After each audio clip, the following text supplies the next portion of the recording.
HOA Karen chained off my private road and hung a sign on it that said HOA access only. It was a quiet Saturday morning, the kind where the gravel still held dew, and the oak trees at the back of my father's land were just catching the sun. I was driving out to check the fence line when I saw the chain stretched across the road my dad had built 40 years earlier.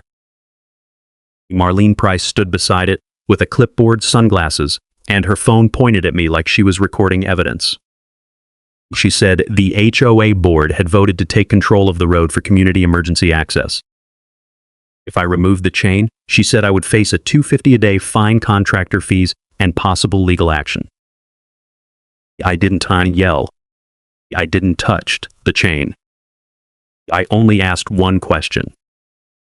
Where is the recorded easement? Marlene smiled and handed me a violation notice. What she didn't know was that one county parcel map had already answered that question, and by the next HOA meeting, that map would end her fake authority in front of everyone. My name is Daniel Mercer, but most people in Franklin County just call me Dan. I am 62 years old, retired now, and for 31 years I worked for the county road department. I know roads. I know the difference between a public right-of-way, a private access road, and a recorded easement. I also know that an HOA board vote does not move a property line. The road Marlene Price chained off that Saturday morning was not fancy. It was a narrow gravel road running along the east side of my land, then curving back toward the old oak grove behind my house. But my father built that road. He cleared it with a tractor in the early 80s, long before Willow Creek Estates existed. Every Sunday after he died, I drove that road to check the back acreage, clear fallen branches, or just sit under the oaks he planted after retirement. After my wife passed, that quiet place meant even more. So, when I came around the bend that morning and saw a steel chain stretched across it, I did not understand what I was looking at first. A white sign hung from the middle of the chain. Willow Creek HOA access only. No private use without board approval. I stopped my truck, about 20 feet short of it. Then Marlene stepped out from beside a silver SUV. Cream blouse. Oversized sunglasses. Red lipstick. Gold HOA badge. Clipboard in one hand, phone camera in the other. Behind her stood two board volunteers in matching HOA polo shirts, both looking like they wished they were somewhere else. Marlene aimed her phone at me. "Mr. Mercer," she said, "you need to turn around. This access route is now under Willow Creek HOA control." I rolled down my window. "This is my road, Marlene." Why, she smiled like I had said something childish. "That is your interpretation." I put the truck in park and stepped out slowly. I did not slam the door. I did not raise my voice. The first person who gets loud usually gives the other side something to use. "Who authorized the chain?" I asked. "The board did." "What board?" "The Willow Creek HOA board." "And what recorded easement are you relying on?" Her smile tightened. "This road has been designated as a community emergency access route." "Designated by who?" "The board." "A board vote does not create an easement over private land." One of the men behind her shifted his feet. Marlene shot him a sharp look, then turned back to me. "Mr. Mercer, this community has families, children, and elderly residents. Your personal feelings do not outweigh community safety." Then, loud enough for both volunteers to hear, she added, "This is exactly why the board didn't want private owners controlling community safety." That was the moment I understood what she was doing. She was not just blocking my road. The way she was trying to make me look selfish in front of witnesses. I kept my voice even.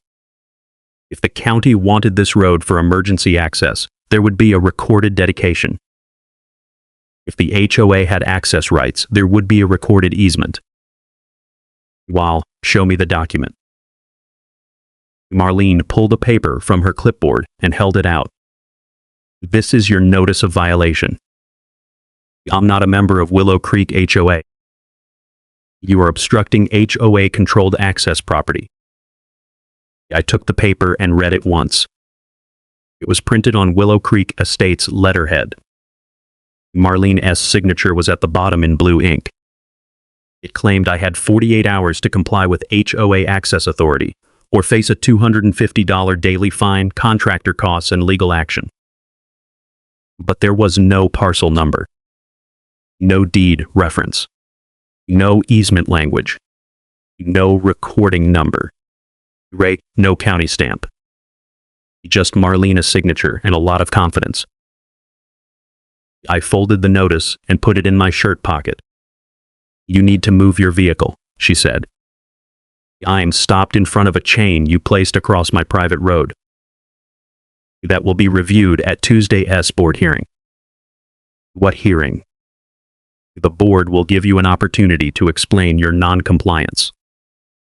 I looked at the chain again. Then the sign. Then the nearest survey stake, still visible near the ditch line, painted orange from the last boundary check my father had ordered years earlier. I took out my phone. First, I photographed the chain. Then, the sign.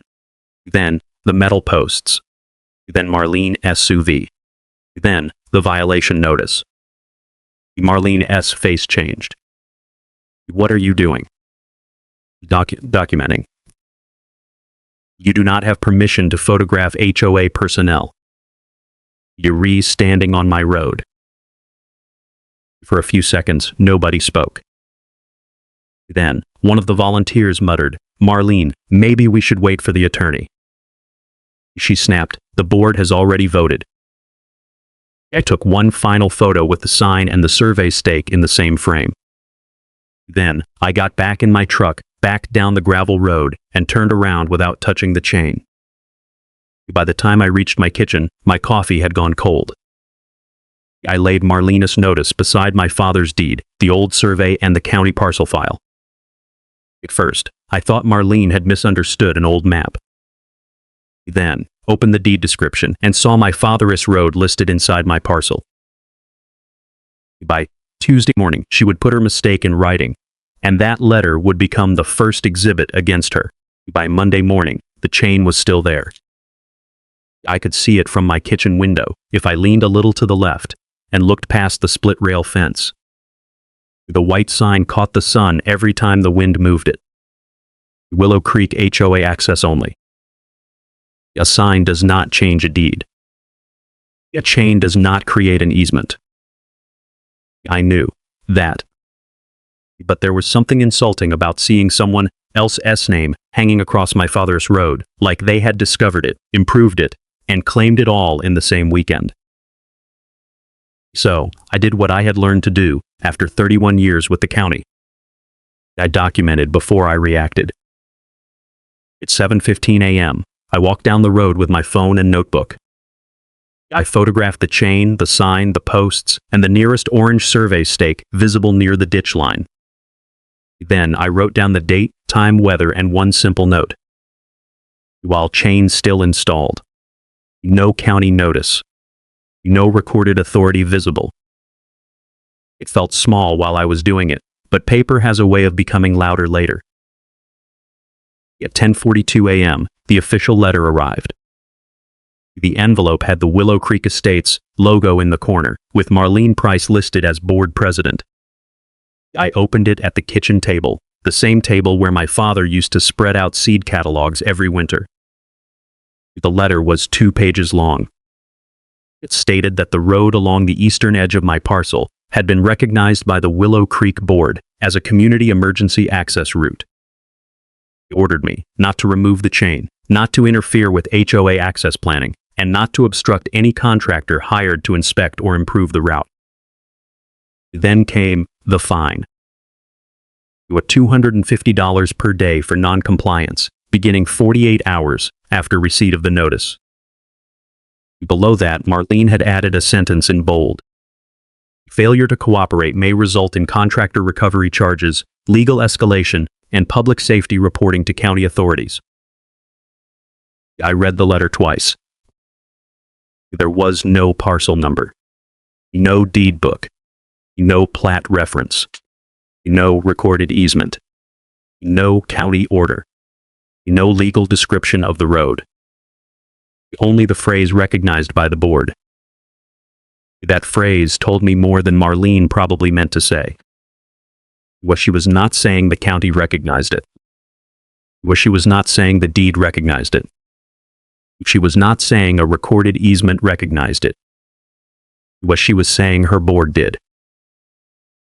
I knew they probably could not find me like a homeowner inside Willow Creek, but a fake invoice on official letterhead can still scare neighbors, lenders, and contractors. That was the point.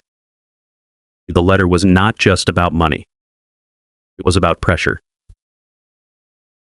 I scanned it, photographed the envelope, saved the postmark, and placed the original in a clear sleeve with one note. First written HOA claim no recording reference. At 11:30, my phone buzzed. It was a text from Earl Whitcomb, my neighbor half a mile south. You see what they re-saying online? He sent me a screenshot from the Willow Creek Community Facebook group.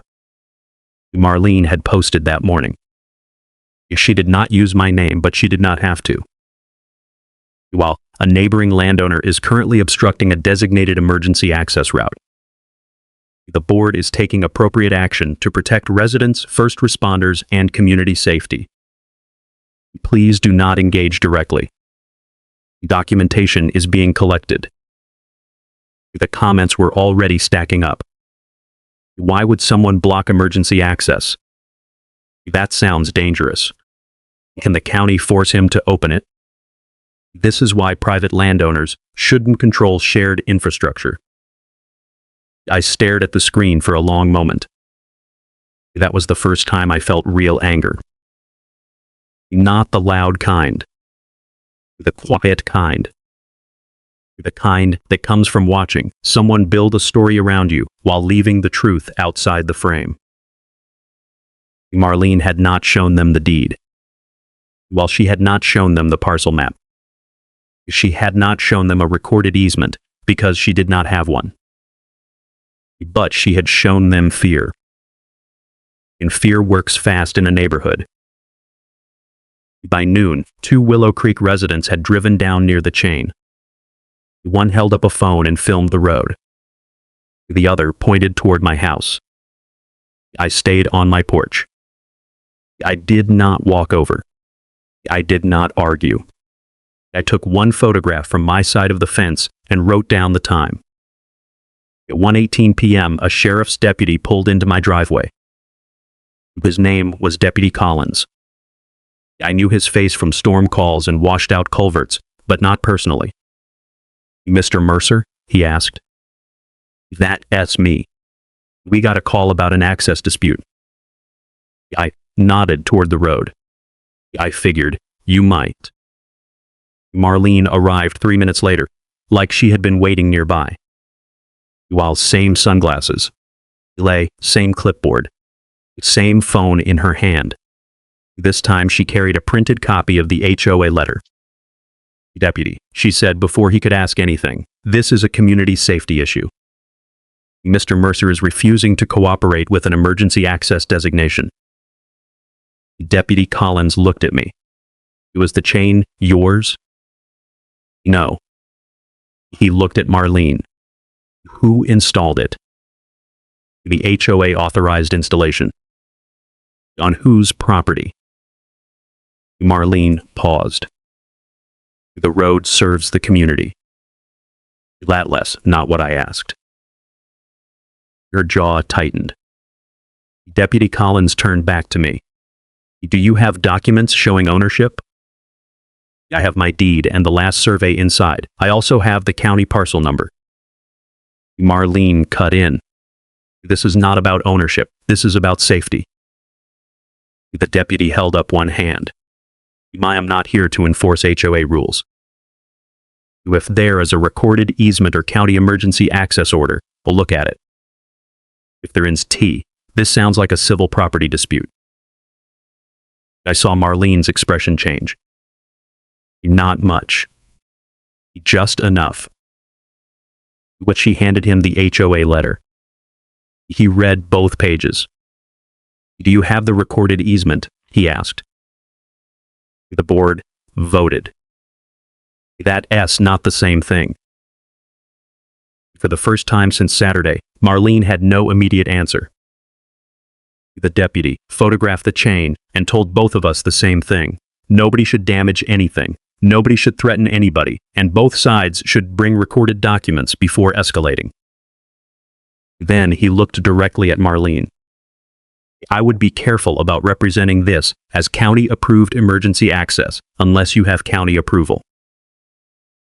She smiled tightly. Of course. But the moment he left, she turned to me. The board meeting is tomorrow night, she said.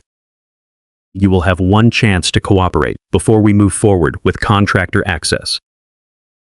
What, contractor? The road may need widening. You planning to widen my road? We are planning to protect the community. I took out my notebook and wrote that down. Marlene stared at my pen. What are you writing? What you just said. Remaking this hostile. No, I said, I'm making it accurate. She stepped closer and lowered her voice. You're going to turn 46 homes against yourself over a strip of gravel. I looked past her at the chain. That strip of gravel is on my deed. Which she laughed once. Then, bring your deed tomorrow. I watched her drive away. That evening, I called Patricia Cole.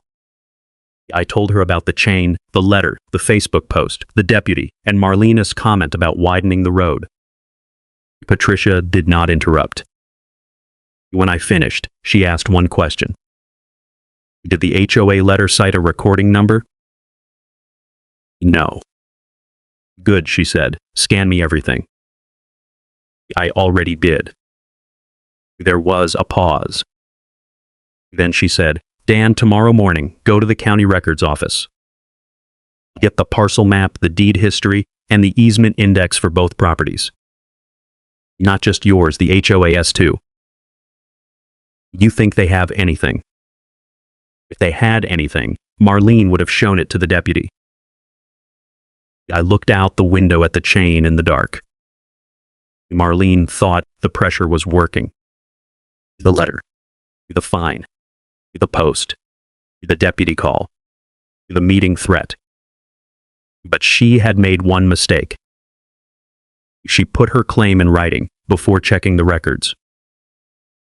And by morning, I was going to find the one map she could not edit.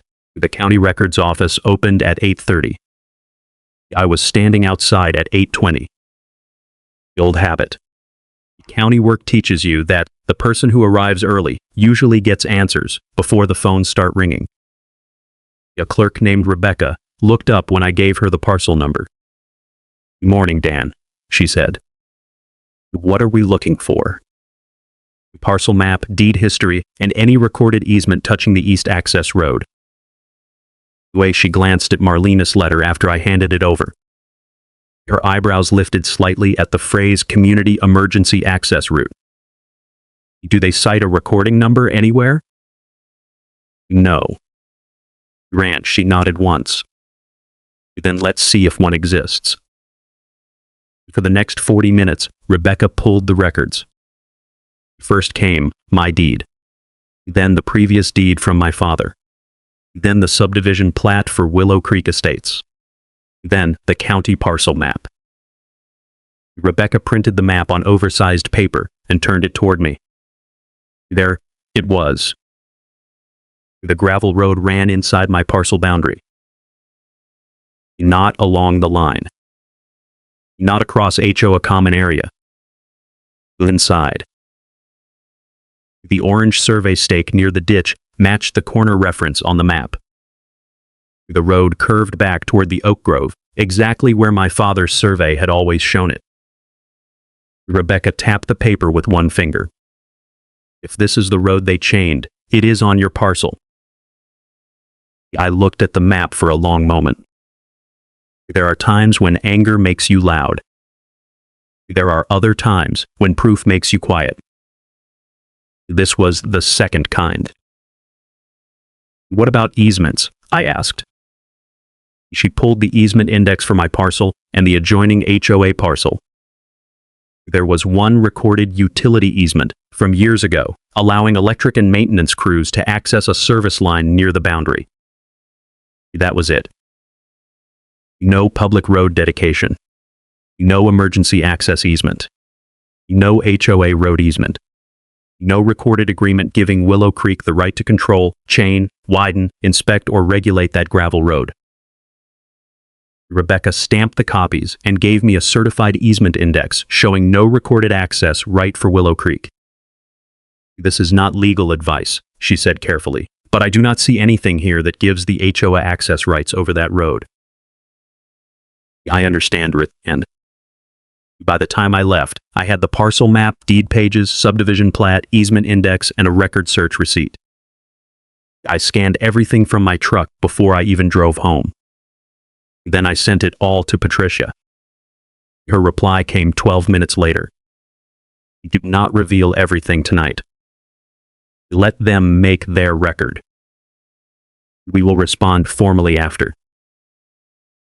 That was not what I wanted to hear. Part of me wanted to walk into that HOA room, put the parcel map on the table, and watch Marlene's face change. But Patricia was right. Marlene had already put one mistake in writing. If she wanted to put another one into meeting minutes, I should let her. At 6:30 that evening, I drove to the Willow Creek Community Center. The projector screen at the front read, "Private road obstruction and community safety." Marlene sat in the center chair, navy blazer on, clipboard ready, phone beside her hand. About 20 homeowners had shown up. While some looked curious, while some looked angry, a few looked at me like I had personally blocked every ambulance in Franklin County. Marlene opened with a prepared statement. She said Willow Creek had a duty to protect residents. She said the board had identified a critical emergency access concern. She said a neighboring landowner was refusing to cooperate with a reasonable safety measure. Then she said my name. Mr. Mercer has been invited tonight to explain why he believes his private interest should override community safety. That got a few murmurs.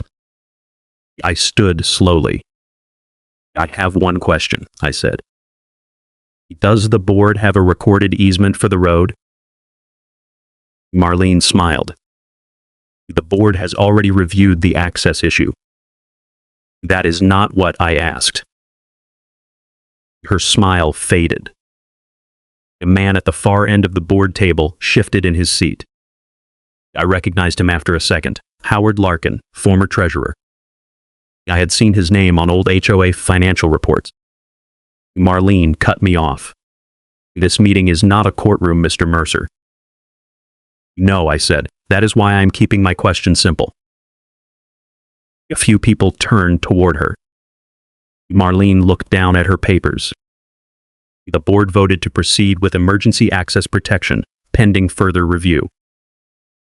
Howard cleared his throat. Marlene, he said quietly, that is not accurate. The room changed. Not loudly.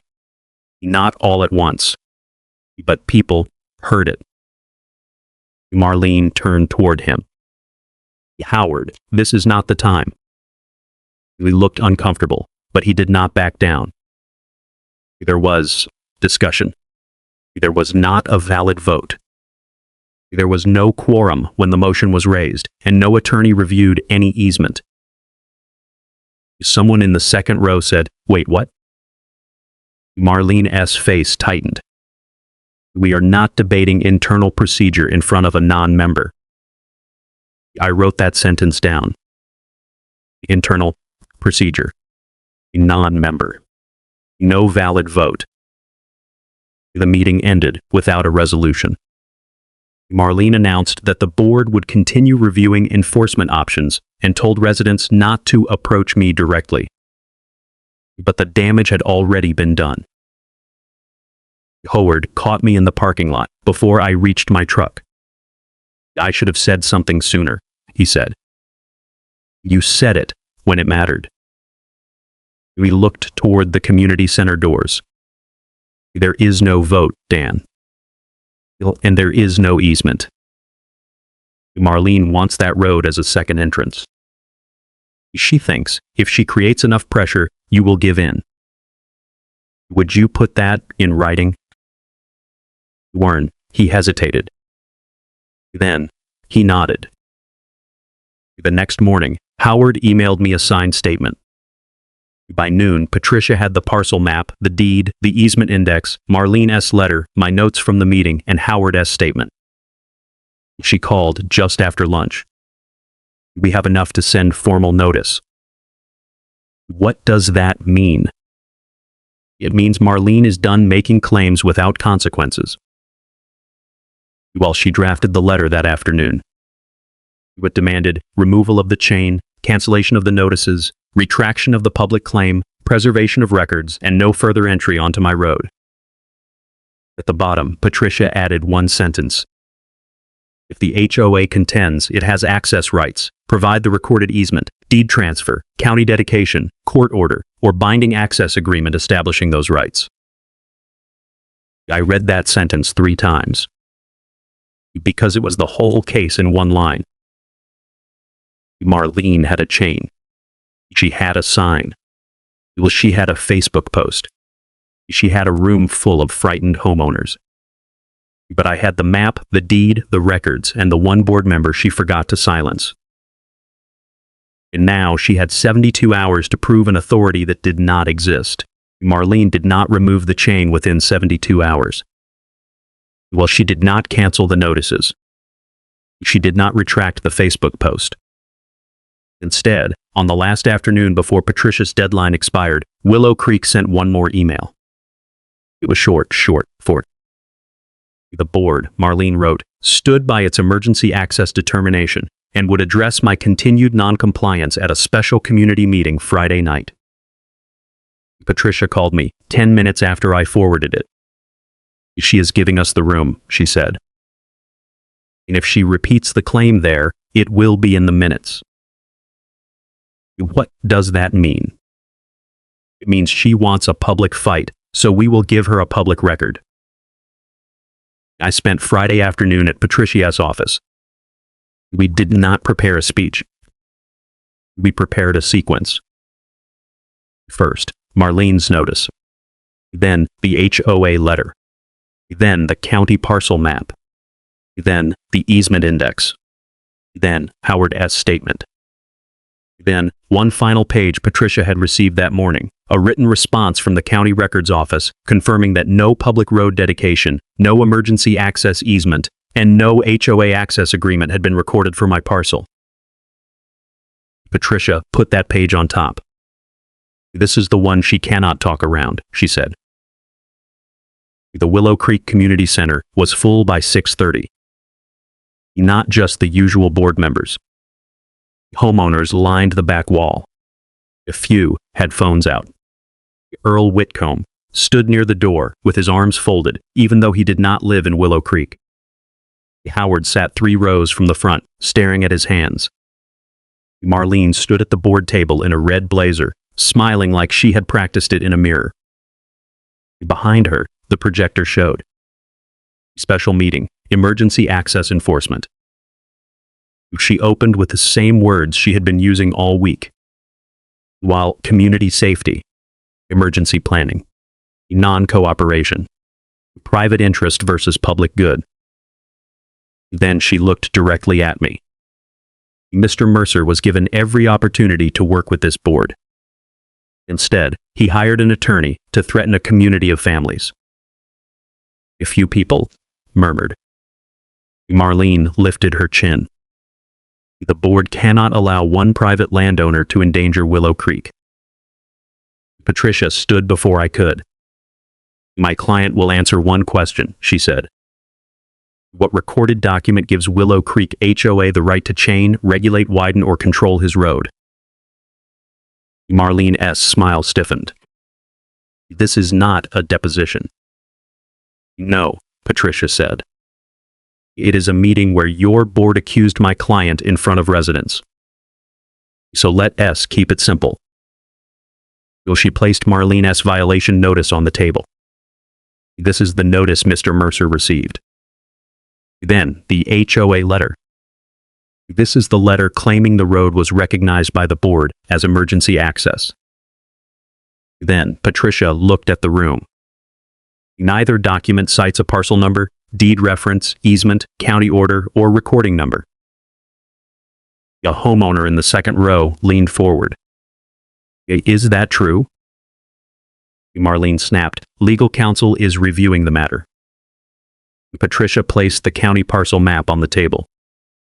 It was printed large enough for the front rows to see. The room got quieter. I stepped forward and pointed to the road. This is my parcel boundary. This line here is the Willow Creek boundary. The gravel road is inside my parcel. Someone whispered, inside? Eli nodded. Inside. Marlene cut in. That map does not reflect the community as emergency planning needs. Patricia placed the certified easement index beside it. This index shows one utility easement. No road easement. No HOA access easement. No emergency access dedication. Then she placed the county records confirmation letter on top. And this letter confirms the same thing from the county records office. For the first time, Marlene stopped looking at me and looked at the board members instead. The board secretary picked up the county letter, read the first paragraph, and passed it to the man beside her. Patricia turned toward the speakerphone, sitting in the middle of the board table. The HOA attorney, Brett Calloway, had been listening remotely. Marlene had announced him at the beginning as counsel available for procedural guidance. Patricia spoke clearly. Mr. Calloway, based on the records now in front of the board, does a Willow Creek board vote create an easement over Mr. Mercer's private parcel? There was a pause. Long enough for everyone to feel it. Then, Calloway answered.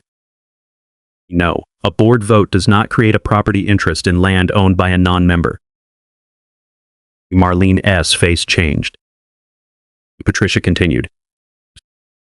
Can the HOA fine a non-member for using a private road inside his own parcel? Another pause. Not without a contractual or recorded authority that I have not seen. The room shifted. Not loudly, but the power moved. The woman near the back raised her hand. Then why were we told he was blocking emergency access? Marlene lifted her clipboard. We were acting on preliminary community planning materials. How Ward stood. No, Marlene.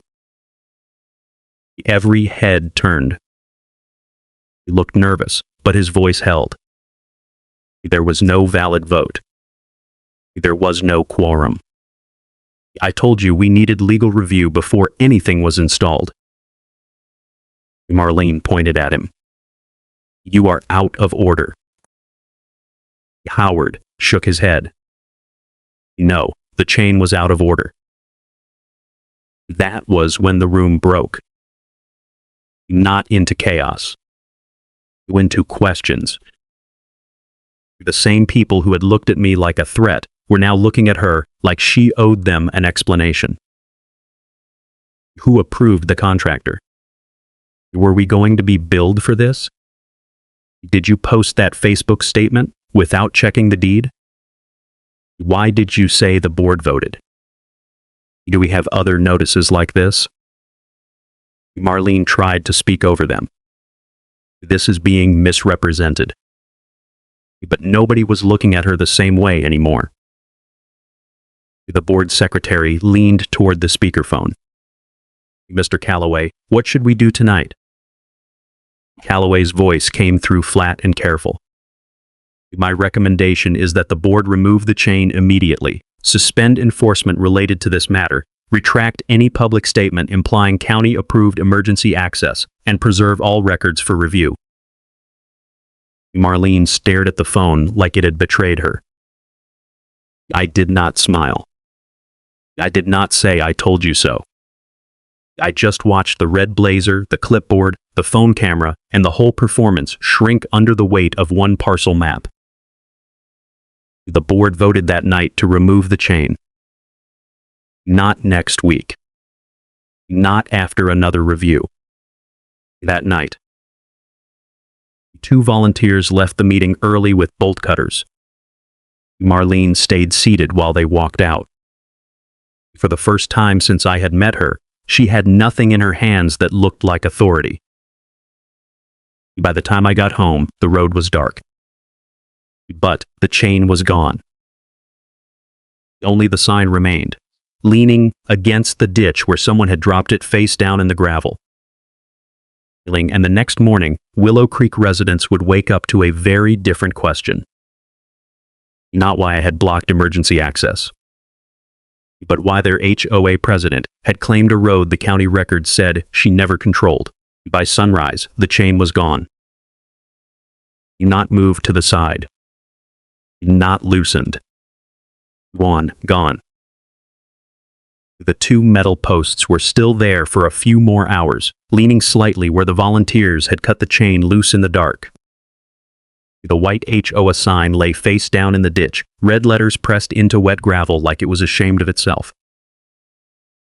I stood there with my coffee and looked down the road. For the first time in a week, nothing blocked the way to my father's Oak Grove. At 9:12 that morning, Patricia forwarded me the official board email. Willow Creek Estates had voted to suspend all enforcement related to my road. The violation notice was canceled. The daily fine was withdrawn. The contractor inspection was halted. The Facebook post was removed, and a corrected statement would be sent to residents before noon. The apology was careful. Lawyer, careful. It said the board had acted on incomplete information and would conduct a full review of all access-related enforcement decisions. It did not say Marlene had lied. It did not say she had tried to claim a road she did not control. But sometimes the truth is loudest in what a letter refuses to say.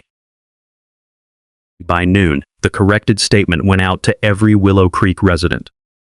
It said the HOA had no current recorded access right over the Mercer private road. It said no resident should enter, block, alter, inspect, or attempt to use the road without my written permission. It said all previous comments about emergency access were under review. I read it twice. Then I printed it and put it in the folder behind Patricia's notice. Old habits do not retire. Marlene did not call me. She did not apologize. But that afternoon, Earl Whitcomb sent me a screenshot from the Willow Creek group before the post was locked. People were asking questions. Who authorized the chain? Why were we told this was emergency access? Did the board vote or not? How many other notices went out without legal review? Are we paying attorney fees for this? The same fear Marlene had used against me had turned around and found her. 3 days later, Willow Creek held an emergency executive session. I did not attend. I did not need to. Howard called me afterward. Marlene's enforcement authority is suspended, he said. For how long? Indefinitely.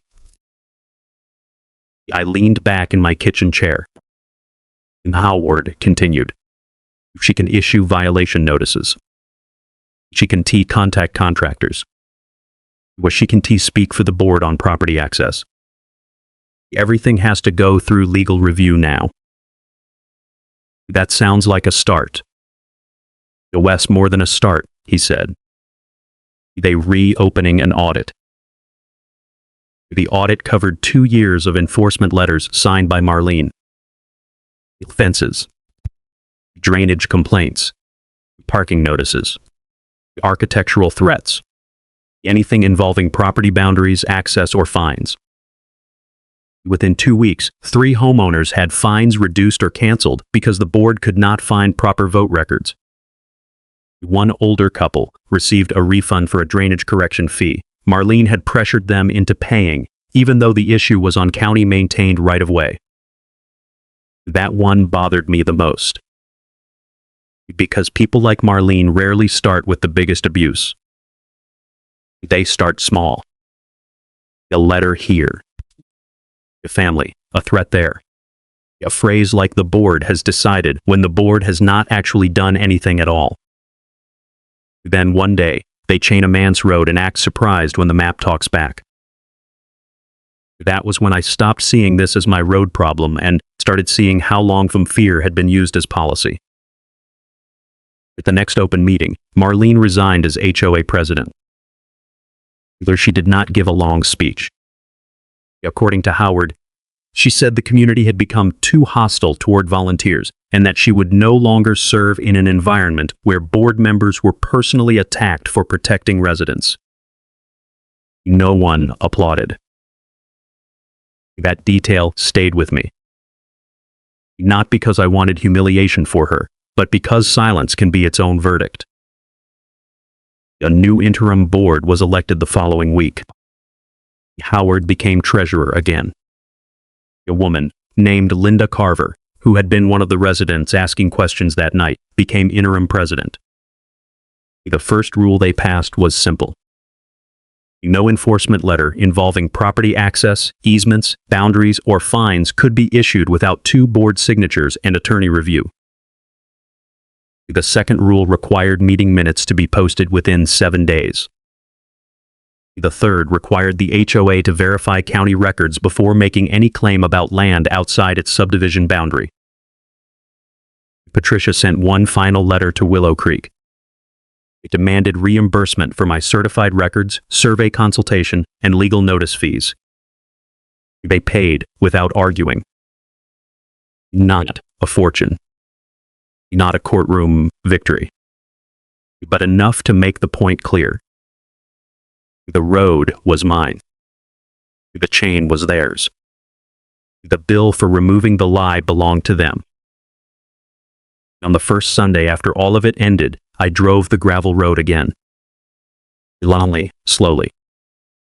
The tires crunched over the same stone my father had spread decades ago. The ditch line was clear. The orange survey stake still stood near the bend. No sign. No chain. No clipboard. No phone camera waiting at the turn. At the Oak Grove, I parked and shut off the engine. The morning was quiet in the way I remembered. Whined in the leaves. A crow somewhere beyond the pasture. Sunlight touching the trunks my father had planted with his own hands. I sat there for a while, thinking about how close Marlene had come to making people believe a lie, just because she said it with confidence. But confidence is not a deed. A clipboard is not a boundary. And a board vote does not move a property line. That old road never belonged to Marlene. It belonged to the records, the map, and the man who had kept it clear long before the HOA ever existed. If an HOA ever tried to redraw your property line with a letterhead and a threat, drop your story in the comments. And if you believe property lines still mean something, subscribe for the next property line justice case.